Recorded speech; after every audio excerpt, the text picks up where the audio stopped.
De dia, com per a sol, això no fer massa res. Allò s'aigua que cau? Això és gel. Gel que no s'ha de requerir durant l'estiu i està ahí podrit tot l'any. Esta és una de les... no sé com ho diria. Les carpes que muntan les empreses i nosaltres ens vam ficar dins d'una i aquest dia vam sopar i com estan totes decorades en gent que havia passat per allà, vam penjar esta de Morella.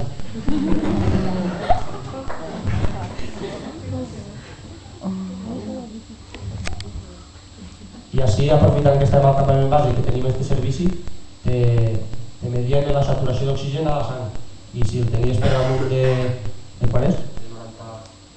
Allí es permeteixen a partir de 84 ja te deixen dient a pujar, però se recomana que estigui pròxim a 90.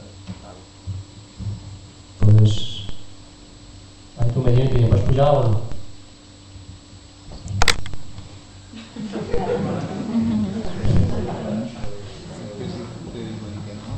Esta foto, més que pel paisatge, és per les motxilles, perquè com no ens agrada fer porteos, pues, ens vam carregar 32 quilos cada un dins la motxilla. I la costera que venia era impressionant. Però bueno, és qüestió d'anar més espai, més descansos. I si Plaza Petina està a 4.200, així estàvem al campo 1 de Polacos a 5.000 metres. Així vas començar a fer mal temps. Fins ara havíem tingut molt bon temps.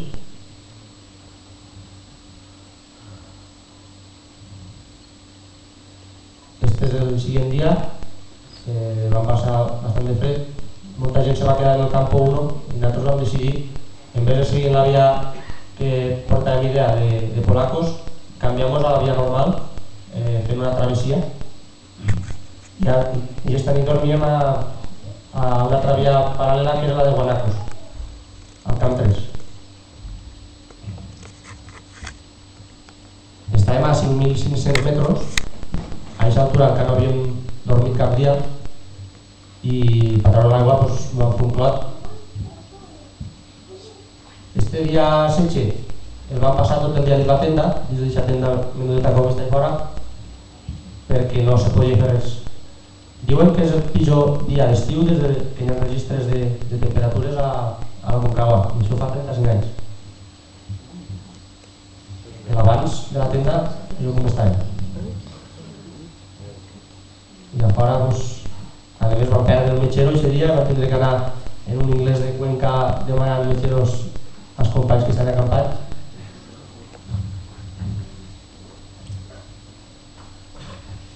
L'únic que va dir va ser per buidar la botelleta de pixera que portàvem i per replegar neu, per fundir.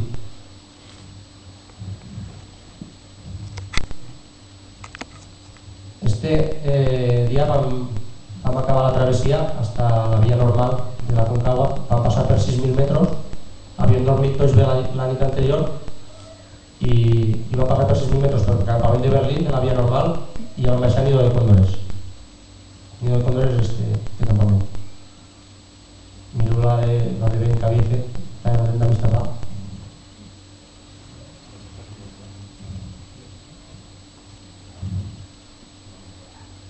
Aquest dia anterior pensàvem, bueno, nosaltres a Nido de Cóndores pensàvem que al dia següent podríem pujar, però les condicions de vent, perquè ja no és de sol o de núvol, sinó de vent. Allí el factor clave és el vent. Si no fa vent se pot pujar, si fa vent te congela, te mata el vent.